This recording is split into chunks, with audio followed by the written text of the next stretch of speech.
Oi pessoal, eu tô aqui para gravar um vídeo de um estudo, né, da Bíblia que eu fiz esses dias.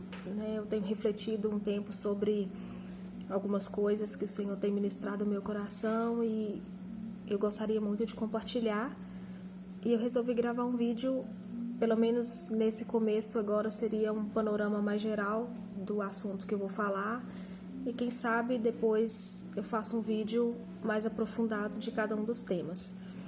E eu queria começar falando um pouco sobre o que está no livro de Romanos, né, especificamente ali a partir do final do capítulo 5 adiante, e alguns tópicos que eu queria abordar de maneira um pouco mais geral, seria sobre velha natureza e nova natureza, né, lei e graça, vida no espírito, e sobre identidade e paternidade. São assuntos assim muito complexos e profundos, então não vai dar para aprofundar muito em cada um deles, mas eu queria primeiro fazer, né, esse panorama geral e depois a gente vai aprofundando em cada um deles separadamente ou à medida que for surgindo dúvidas e tal.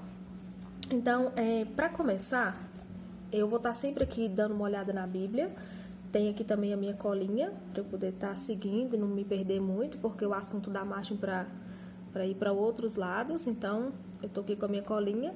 E eu queria começar olhando aqui para o final do capítulo 5 de Romanos, né? A minha versão é a nova versão transformadora, é uma linguagem bem fácil de entender, eu acho bem tranquila para quem está começando ou para quem tem um pouco mais de dificuldade.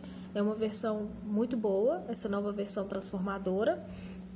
E no final do capítulo 5, né, já bem no finalzinho, Paulo fala assim, que a lei ela foi concedida para que todos percebessem a gravidade do pecado.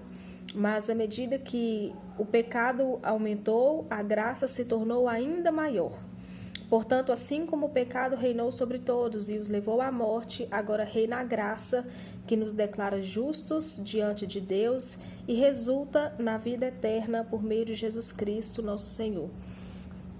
Por que eu quis falar um pouco a respeito desse assunto? Porque existe muita dúvida, ou às vezes até muita polêmica em relação a essa questão da graça. E eu queria deixar claro alguns pontos que muitas pessoas confundem ou às vezes não entendem, né, não interpretam da maneira correta, e queria esclarecer alguns assuntos que eu andei estudando e lendo e Deus ministrou o meu coração. Então aqui Paulo ele começa a falar sobre o pecado e a lei e sobre a graça e uma vida no Espírito. Então se a gente pegar com base o livro de Romanos, nós vamos também passar por outros livros, lembrando um pouco de como, dessa questão do pecado, o pecado ele entrou, né, por causa de um só homem, por causa de Adão o pecado entrou, e depois disso todos aqueles que descendem de Adão, eles já têm essa natureza pecaminosa. Mas também diz que por meio de um só homem, do sacrifício de Cristo, houve a nossa justificação, a nossa redenção, para uma nova vida, uma nova natureza, uma vida no Espírito. Então, ele começa a montar um paralelo entre o que é essa velha natureza e a lei e o que ela causa, e uma vida na graça com Cristo como nova criatura. Nós vamos decorrer aqui sobre os próximos capítulos, ora eu vou ler, ora eu vou simplesmente citar, para a gente conseguir compreender melhor a respeito disso. Então, a lei, ela foi concedida, seguindo já entrando aqui para o capítulo 6, a lei ela foi concedida para que o homem percebesse a gravidade do pecado. Só que a obediência a essa lei, ela em si não traz uma justificação por causa da fraqueza da natureza humana, ou seja, o homem na sua natureza humana não consegue cumprir toda a lei, não consegue se justificar. Por isso que Jesus, ele veio à semelhança da natureza humana, cumpriu toda a lei e ele foi o sacrifício, por isso ele foi o sacrifício que serviu para nos justificar. O sacrifício de Cristo na cruz, o seu sangue derramado uma vez por todas, nos justificou dos pecados. Então, essa lei, ela foi concedida e ela apenas revelava o pecado e ela revelava a fraqueza da natureza humana. Então, Paulo ele começa a traçar esse paralelo. E aí, no começo do capítulo 6, eu vou ler aqui, diz assim, pois bem, devemos continuar pecando para que Deus mostre cada vez mais a sua graça? Claro que não. Uma vez que morremos para o pecado, como podemos continuar vivendo nele? Nós temos que entender que essa morte para o pecado, ela se deu por meio de Cristo. Com Cristo nós morremos para o pecado e com Ele nós ressuscitamos para uma nova vida.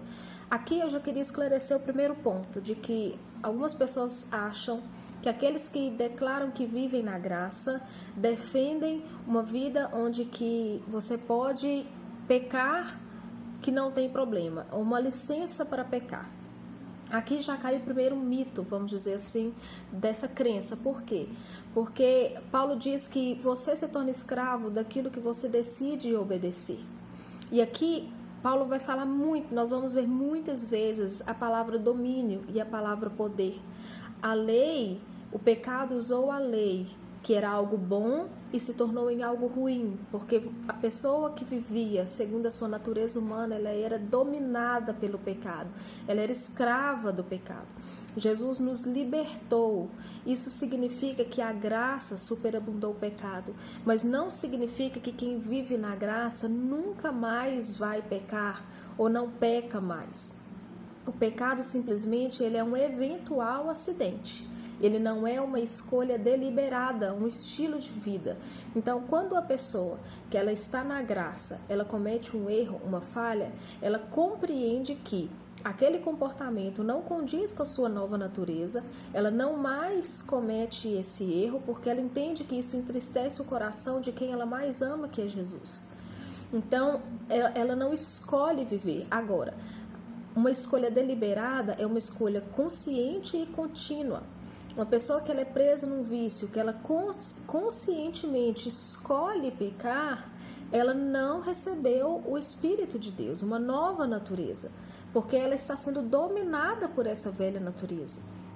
Então cai por terra esse mito de que quem vive na graça pode pecar, que já está tudo perdoado. Não, pelo contrário. Lá em 1 João, capítulo 2, diz assim, filhinhos, não pequeis. Se, contudo, pecarem, lembre-se que vocês têm junto ao Pai um advogado, Jesus Cristo, nosso Senhor. Então, qual que é a orientação? Não pequeis.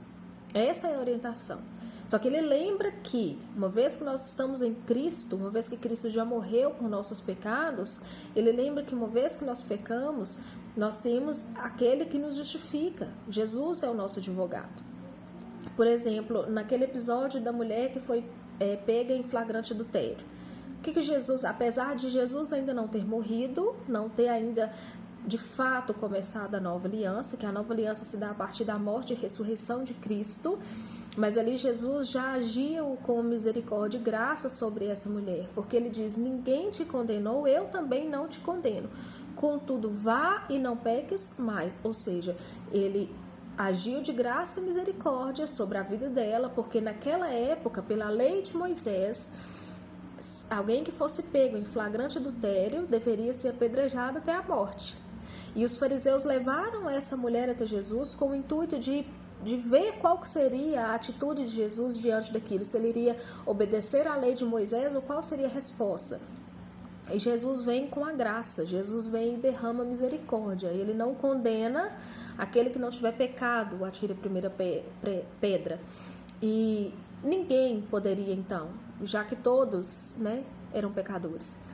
Contudo, Jesus advertiu, vai e não peques mais. Então, essa questão da graça e pecado, para quem tem maturidade no conhecimento acerca da graça verdadeira, não defende uma vida liberada de pecado.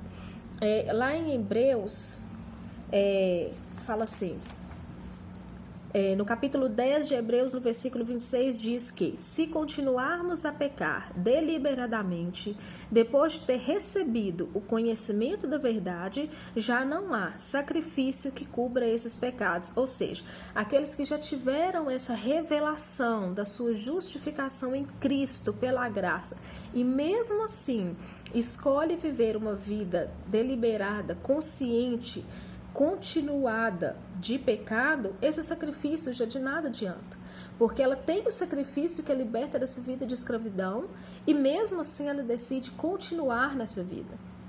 Então nós temos aí versículos bíblicos que fundamentam que esse viver na graça não é uma escolha em que uma vida que você tem essa graça que te dá uma licença para viver uma vida deliberada de pecado. Continuando aqui, se morremos para o pecado, foi o que Paulo diz, como podemos continuar a viver nele?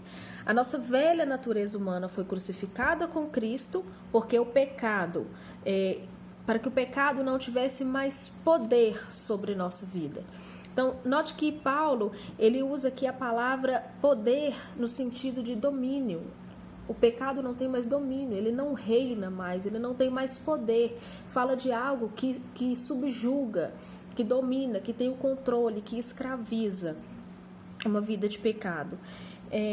Ele fala de um comportamento. Então, se você diz assim, mas eu sou pecadora, ou todos nós somos pecadores, o ser fala sobre identidade. Então, você que é nova, que se diz nova criatura, que recebeu o Espírito de Cristo, você não pode dizer que é pecador, você era, agora você é justo. O pecado, volto a dizer, é um acidente de percurso na sua caminhada, no seu processo de santificação. Então, você falar que você fala da sua identidade. Se você afirma que você é pecador, você não tem o Espírito de Cristo, porque aquele que é dominado pelo pecado não agrada a Deus. Então, usar essa expressão, mas todos nós somos pecadores, isso aconteceu quando diz que todos pecaram, porque todos são descendentes de Adão. E o pecado entrou por meio de Adão. Logo, todos que vêm depois pecaram. Não há um justo sequer. O único justo foi Jesus. Se existisse alguém que pudesse se justificar pela obediência de leis e mandamentos, não era necessário Deus ter mandado Jesus, ele se destituir da sua glória e vir em natureza humana para nos justificar. Então, não faz sentido você definir que você é um pecador e ao mesmo tempo se declarar alguém que é nova criatura em Cristo. Aí nós vamos seguindo, esse aqui que eu estou falando está no capítulo 6 de Romanos, e eu já falei aqui a respeito do comportamento e dessa relação, da questão de Hebreus, né, no capítulo 10 de Hebreus, que fala sobre essa escolha deliberada. E no capítulo 6, no versículo 1 e 2, ele diz para os romanos assim, não deixe que o pecado reine. Novamente fala da palavra reinar, né, sobre o pecado. No verso 14 ele diz, o pecado não é mais seu senhor. Novamente fala sobre domínio, pois já não vivem mais sob a lei, mas sobre a graça de Deus. Então, viver sobre a lei mostra uma vida dominada pelo pecado, e uma vida na graça de Deus mostra uma vida de liberdade e justificação em Deus. Não uma licença para pecar, mas é uma graça, é aquela graça que te capacita a ser justo, não por causa dos seus méritos e dos seus comportamentos, mas por causa do sacrifício de Jesus. Eu não vou aprofundar muito nessa questão da velha e nova natureza, como eu disse, é só um panorama, depois eu vou voltar a falar mais só desse assunto, porque tem muitos versículos no livro de Romanos, no livro de Hebreus, fala muito sobre essa questão da natureza, da lei, da graça, mas é só para esclarecer esses pontos. Primeiro que essa questão da lei e da graça, e da questão do pecado, da conivência com o pecado e da nova vida em Cristo e da justificação que não é por mérito, nem por obras, nem por obediência, mas por causa mediante a fé, né? A graça nos concedeu isso por causa do sacrifício de Jesus. E aí a gente entra já no capítulo 8, falando sobre uma vida no Espírito, que é uma vida agora daqueles que já receberam esse Espírito de Deus e têm uma nova natureza. E eu quero ler aqui no capítulo 8, não, no capítulo 7 né, de Romanos, capítulo 7. Eu não vou ler tudo para ganhar tempo, mas aqui Paulo, ele está falando aos romanos. O que é interessante? Sempre quando for fazer algum estudo ou falar de algum assunto da Bíblia, é importante não pegar um versículo isolado, mas observar todo o contexto. E o que é observar o contexto? Observar o contexto é você saber quem está falando, para quem está sendo falado, quando e por quê. Porque se você simplesmente retira um versículo isolado e não olha todo o contexto, corre o risco de você pegar um versículo bíblico para fundamentar um pensamento errado e achar que é bíblico porque tem um versículo que fundamenta o que está falando. Então, aqui no capítulo 7, falando dessa questão da lei e da graça e da nova vida em Cristo e uma vida no Espírito, no capítulo 7, você pode anotar a referência Romanos capítulo 7, do 9 ao 25. Isso que eu vou falar está nesses versículos. No 9, Paulo ele começa contando uma história ali para os romanos. Ele fala assim: houve um tempo em que eu vivia sem lei, e quando eu tomei conhecimento dos mandamentos, o que era para me trazer vida, trouxe morte. Eu morri. Fala exatamente assim. Romanos, vou ler só o 9. Capítulo 7, versículo 9 diz assim: houve um tempo em que eu vivia sem lei, no entanto, quando tomei conhecimento do mandamento, o pecado ganhou vida e eu morri. Assim descobri que os mandamentos da lei que deveriam trazer vida trouxeram em vez disso morte. Então o que Paulo está contando? Ele está falando aqui da época em que ele não conhecia a lei e ele se tornou depois um estudioso da lei, um religioso, um fariseu, em que ele conhecia as leis e os mandamentos. E quando ele passou a conhecer esses mandamentos, aquilo que era para trazer vida, ou seja, aquilo que ele imaginou que iria trazer para ele uma vida, né, em Deus, trouxe morte, porque nós acabamos de falar aqui, uma vida que uma pessoa que vive segundo a natureza humana, em obediência à lei, isso gera uma escravidão a uma vida de pecado que leva à morte. Então Paulo ele está contando para os romanos como que ele era antes de ter essa revelação da nova vida em Cristo. E aí ele começa a descrever uma série de questões que ele passava, de inconstância na sua vida, onde ele falava: aquilo que eu quero fazer eu não faço, mas aquilo que eu não quero, isso eu faço. E ele começa a falar das questões que existe uma guerra na sua mente, porque ele ama a lei do Senhor, mas mesmo assim ele não consegue fazer tudo o que queria. Então ele fala dessa inconstância, porque ele percebeu que com seus próprios esforços e sozinho ele não conseguia cumprir tudo aquilo que ele achava que iria trazer vida para ele. É onde está o segundo ponto, que é quando pessoas pegam essa parte de Romanos fora do contexto para justificar que se Paulo não conseguia, se Paulo, que escreveu grande parte do Novo Testamento, se Paulo, que teve a revelação de Jesus a partir do próprio Cristo, não consegue ter uma vida constante, que dirá eu? Mas isso não é justificativa simplesmente pelo fato que, olha o contexto, Paulo está contando aos romanos como que ele era na natureza antiga, na velha natureza, dominada pelo pecado. Ele tentava cumprir a lei, os mandamentos e não conseguia. E ele chega num ponto de angústia tão grande que ele fala assim, no versículo 24... como sou miserável, quem me libertará deste corpo mortal dominado pelo pecado? Se ele pergunta quem, é porque ele não consegue. Ele chegou no ponto de falar: quem vai me libertar de viver uma vida assim, onde eu tento acertar e não consigo, onde eu sei o que é certo, mas não consigo fazer? E a resposta já vem aqui no versículo 25, que diz: graças a Deus, a resposta está em Jesus Cristo, nosso Senhor. Jesus é a resposta. Porque Jesus é aquele que consegue nos libertar, ele nos transportou do reino das trevas para o reino da maravilhosa luz. É através de Cristo que nós conseguimos sair da velha natureza para a nova natureza, de uma vida sob a lei para uma vida na graça, de uma vida dominada pelo pecado para uma vida de justos e santos em Cristo, pela graça mediante a fé.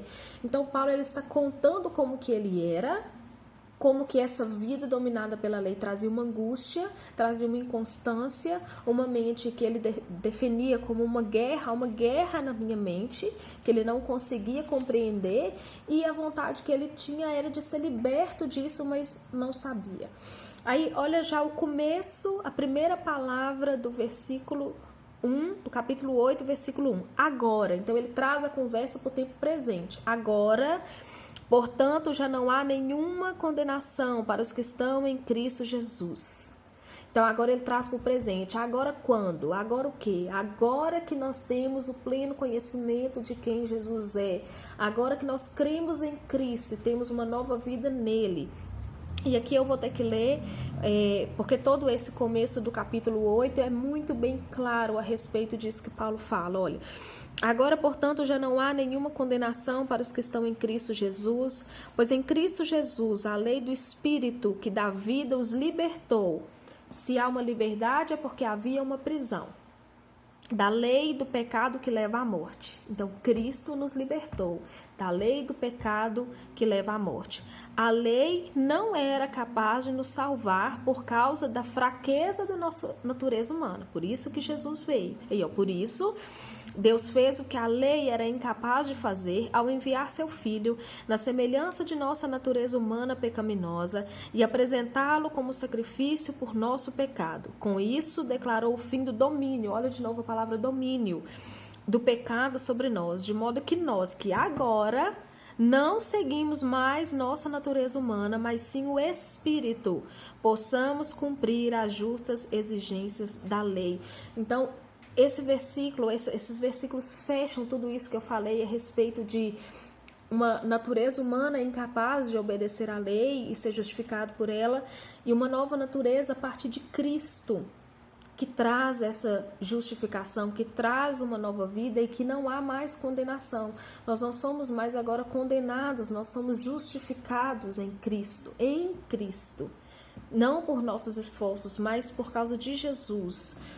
E aí agora aqui no capítulo 8, ele vem falando sobre esse domínio da natureza humana, se você é dominado pela natureza humana, você pensa nessas coisas e isso resulta em morte. Mas se você tem uma nova natureza, uma natureza no Espírito, você pensa em coisas que agradam o Espírito e isso traz uma natureza, gera vida e paz. Ele começa a descrever e logo em seguida ele diz assim, vocês romanos, para quem ele está falando, vocês porém não são controlados pela natureza humana, mas pelo Espírito, se de fato o Espírito habita em vocês. Ou seja, se você diz que tem o Espírito Santo, que o Espírito Santo habita de vocês, você não é mais dominado por uma vida de pecado. Então não tem como você dizer que você é pecador no sentido de ter um pecado deliberado na sua vida e ter a natureza de Cristo. As coisas elas são opostas, não dá para você ter os dois comportamentos. E seguindo aqui já para o capítulo 9, ainda no capítulo 8, porém aqui já no versículo número 15, vou ler aqui o que está escrito, fala assim, pois vocês não receberam um espírito que os torne de novo escravos, medrosos, mas sim o Espírito de Deus que os adotou como seus próprios filhos. Agora nós chamamos Abba Pai, pois o seu Espírito, com letra maiúscula, Espírito Santo, confirma com o nosso Espírito, letra minúscula, o nosso Espírito, que somos filhos de Deus. Se somos filhos, então somos seus herdeiros e, portanto, co-herdeiros com Cristo. Se de fato participamos de seu sofrimento, participaremos também da sua glória. Então, eu já falei aqui da velha e da nova natureza, né? Já falei dessa vida no Espírito, que é dominada pelo Espírito Santo, e agora eu vou só introduzir um pouco sobre identidade e paternidade nesse versículo que Paulo fala sobre sermos adotados como filhos. Se nós agora podemos chamá-los de Abba Pai, Paizinho, revela intimidade, revela agora um relacionamento íntimo, pessoal e profundo com Deus. Na velha aliança existia Deus, ele falava ao povo através de um profeta. O profeta reportava ao povo aquilo que Deus falava, e o profeta era aquele que fazia o sacrifício no templo, no santíssimo lugar, derramava o sangue de um animal puro para os pecados, para perdoar os pecados dele e do povo no período de 1 ano. Era aquele ritual que era feito. Aqui agora nós já estamos falando que Jesus, como cordeiro, ele imaculado, foi morto na cruz, derramou seu sangue uma só vez, de uma vez por todas, e trouxe a justificação dos nossos pecados. E quando nós cremos na obra de Cristo, quando nós cremos em Cristo, nós recebemos o Espírito Santo em nós. E esse Espírito Santo testifica com o nosso espírito que nós somos filhos. E aí nessa questão de filho já entra uma outra questão que gera muita dúvida sobre o caráter de Deus, sobre quem Deus é como um Pai perfeito e quem nós somos como filhos. Só para tentar ajudar a entender um pouco essa questão de adoção de filhos, vamos supor que uma criança por volta de 10, 11 anos, ela foi adotada. Ela vivia num abrigo onde ela tinha falta de coisas materiais, de carinho, de afeto, de identidade, e de repente ela agora foi adotada por um casal. E agora ela vem para um novo lar, onde ela tem todas as suas necessidades materiais supridas, tem agora disponível o carinho, o afeto, o amor, tudo aquilo que ela não tinha. Porém, imagine o começo, os primeiros dias dessa criança nessa nova casa. Ela ainda se sente constrangida de abrir a geladeira e pegar o que ela quiser. Ela ainda não sabe como expressar esse amor que agora ela sente por esses pais, ou como receber esse amor, porque ela não tinha referência de carinho, de afeto. Ela não sabia se comportar como filho, ela não sabia ser filha. E ela não sabia o que era um pai perfeito, um pai de amor, um pai que já tem disponível para ela tudo que ela precisa. Ou seja, ela tem disponível, mas ela ainda não acessa, porque ela não sabe nem quem ela é, a sua identidade, nem quem o pai é. E assim somos nós com Cristo quando somos adotados, né? Aqui fala que Jesus, que Deus nos adotou como seus filhos, e agora nós somos herdeiros com Cristo, co-herdeiros com Cristo. Nós temos o Espírito Santo. E assim nós nos comportamos com Deus. Se você não conhece quem é o seu pai, o caráter do seu pai, ou quem você é, você passa a ter uma imagem distorcida de um Deus que às vezes não existe, porque o diabo ele distorce verdades. A maior arma do diabo é o engano. Ele coloca na nossa mente coisas que não são verdades, mas se tornam verdades porque nós passamos a acreditar naquilo e nós não buscamos conhecer a verdade a respeito de quem Deus é. A Bíblia diz que Jesus, em João, a Bíblia diz que Jesus é a expressão exata de Deus. Se ele é a expressão exata de Deus, para a gente conhecer a Deus, nós precisamos olhar para Jesus. Tudo aquilo que Jesus fez. Jesus disse, eu vim para revelar o Pai, eu faço aquilo que o Pai me manda fazer. Então ele veio e tudo aquilo que Jesus fez era aquilo que Deus o ordenou a fazer. Já no final do seu ministério, Filipe diz para Jesus, mostra-nos o Pai. E Jesus fala, Filipe, amigo, quem me vê, vê o Pai. Quanto tempo estás comigo? Quem me vê, vê o Pai. Então, Jesus disse que ele é o Pai. E em João afirma, Jesus é a expressão exata. Se eu quero olhar o que Deus faz, o que Deus é, para eu conhecer a Deus, eu preciso olhar para Jesus. Então, eu não posso atribuir a Deus coisas, características e comportamentos que eu não atribuiria a Jesus. Por exemplo, algo que é muito polêmico. Talvez tem gente que vê uma pessoa doente e fala assim, isso é Deus que está tratando com essa pessoa e está deixando ela doente, ou Deus colocou essa doença nela para ela poder aprender, para ela poder se humilhar, ou para ela poder voltar para os caminhos do Senhor e tudo. Agora vamos olhar para Jesus, que é a expressão exata de Deus. Quando no seu ministério que Jesus encontrou com alguém e que ou ele deixou essa pessoa doente, ou que ele colocou uma doença em alguém para fazer essa pessoa se voltar para ele ou se arrepender? Nunca. Jesus, ele trazia cura. Jesus, ele trazia libertação. Ele curava a todos ele se compadecia por causa do seu amor. Não era nem por causa de mérito. Jesus curou pessoas até que não eram nem judeus. Não era por causa disso. Jesus era a sua bondade. Então Deus também não faz, porque se Deus tem um comportamento diferente de Jesus, a Bíblia mente quando diz então que Jesus é a expressão exata de Deus. De Deus não vem nada que é ruim. Deus não tem prazer em colocar doenças, enfermidades, tragédia, pobreza, tristeza. Deus não tem prazer. A Bíblia diz que a vontade de Deus ela é boa, perfeita e agradável. Como que ela é boa, perfeita e agradável? E ao mesmo tempo Deus quer ensinar algo para os seus filhos, colocando neles uma doença ou deixando eles na miséria. Deus não é bipolar. Deus não tem duas personalidades. Deus é um Deus, ele é bom e ele é pai e ele é amoroso. Aí algumas pessoas falam assim, quem está na graça defende que Deus é pai e exclui a questão da disciplina. Não, Deus ele corrige os filhos a quem ele ama. Ele disciplina, mas disciplina em amor e não com punição e castigo. A Bíblia fala assim, a tua vara, em Salmos, a tua vara e o teu cajado me consolam. Não é a tua vara e o teu cajado me punem, me castigam.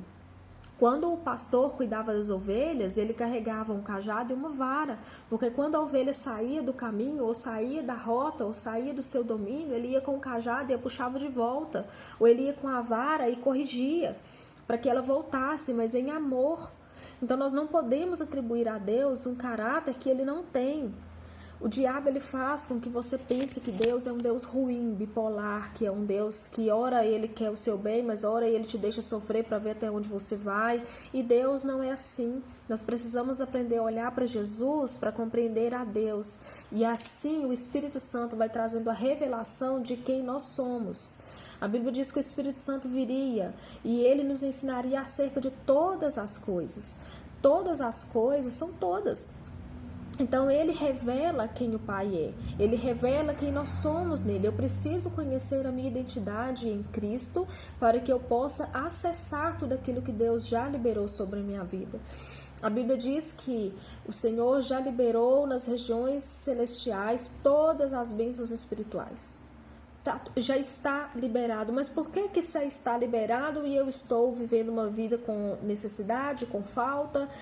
Porque está liberado, mas nós precisamos acessar. Como que eu acesso aquilo que Deus já liberou sobre a minha vida? Eu preciso ter maturidade no meu relacionamento com Jesus. A Bíblia fala assim, que o filho, enquanto menor de idade, ele nada se difere de um escravo, ou seja, ele tem tudo, mas ele ainda não está pronto, não está maduro, então ele não acessa. Então nós precisamos desenvolver o nosso relacionamento com Jesus e ter maturidade. A nossa fé ela tem que ser exercitada. Senão nós não conseguimos acessar aquilo que Deus já liberou. Muitas pessoas acham que na sua oração você tem que orar e usar a Bíblia para tentar convencer a Deus de ser bom com você. Deus já é bom, Ele é amor. Essa é a identidade de Deus, Ele é assim. Na sua oração, na sua leitura bíblica, no seu jejum, você está desenvolvendo o seu relacionamento. E aqui eu vou finalizar com mais um mito a respeito de quem vive pela graça. As pessoas acham que quem vive pela graça, porque entende que não é por mérito nem por esforço, ela negligencia a prática das disciplinas espirituais e não é assim. Nós entendemos que eu não leio a Bíblia para agradar a Deus ou para que Deus me ame mais. Eu leio a Bíblia porque a Bíblia me ensina sobre Jesus. Jesus revela quem é o Pai. E se eu quero ter intimidade, eu preciso conhecer. Então eu não leio a Bíblia só para poder falar, nossa, como que eu sou uma boa cristã. Eu leio 3 capítulos por dia. Olha aqui, Deus, estou lendo a Bíblia. Isso é religiosidade. A Bíblia, ela é a palavra de Deus. E ela nos mostra quem que é Jesus, quem que é Deus. Então eu tenho que ter prazer em ler a Bíblia, porque eu quero saber mais a respeito daquele que me amou, que me ama, e eu quero conhecê-lo mais. Então não é que as disciplinas espirituais, o jejum, a oração, quem vive na graça pratica essas disciplinas espirituais do mesmo jeito, só que a questão é uma mudança de motivação, de entendimento. Eu entendo que eu já sou amada, eu entendo que eu sou filha, eu entendo que em Cristo eu fui justificada. Então tudo aquilo que eu faço em resposta a isso que Deus já fez para mim primeiro, em mim e por mim primeiro. Então, quando eu oro, eu não oro só para falar que eu sou um crente que ora. Eu não oro só para poder chegar e falar, eu oro 2 horas. Eu oro porque na minha oração eu estou falando com Deus. Eu estou sendo ministrada pelo Espírito Santo, a revelação daquilo que Deus tem para mim. Como que eu vou descobrir o meu propósito ou tudo aquilo que eu preciso fazer para o reino de Deus se eu não oro? Então eu não oro para ser, olha como que eu sou o mais crente. Não, isso é religiosidade. Deus odeia a religiosidade.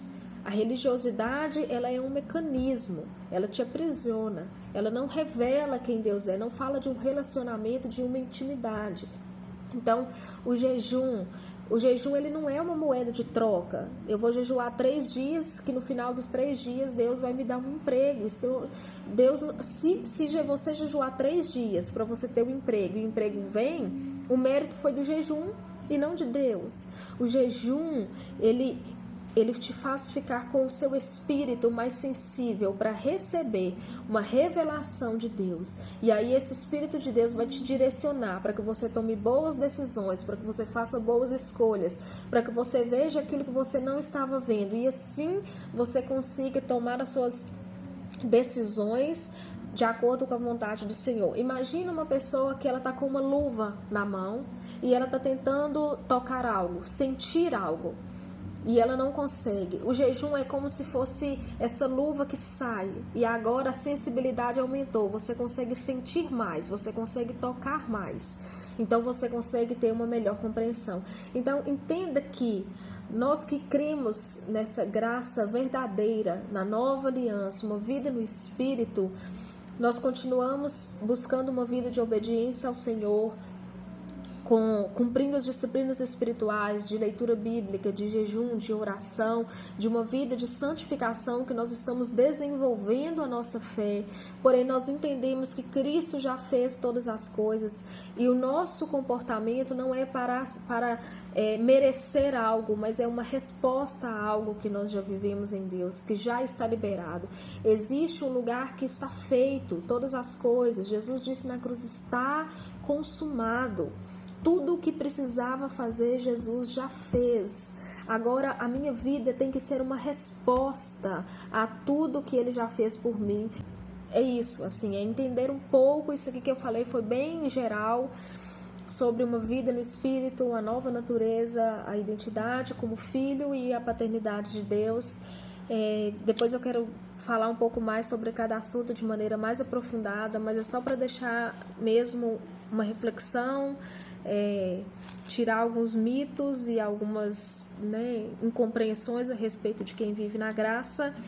E como referência, leia aqui Romanos capítulo 6, 7, 8, tudo isso que eu falei está nesses capítulos, e também o livro de Gálatas, Hebreus e Efésios fala muito sobre isso, e depois nós vamos fazer outro estudo mais aprofundado. Amém? Então era isso, Deus abençoe.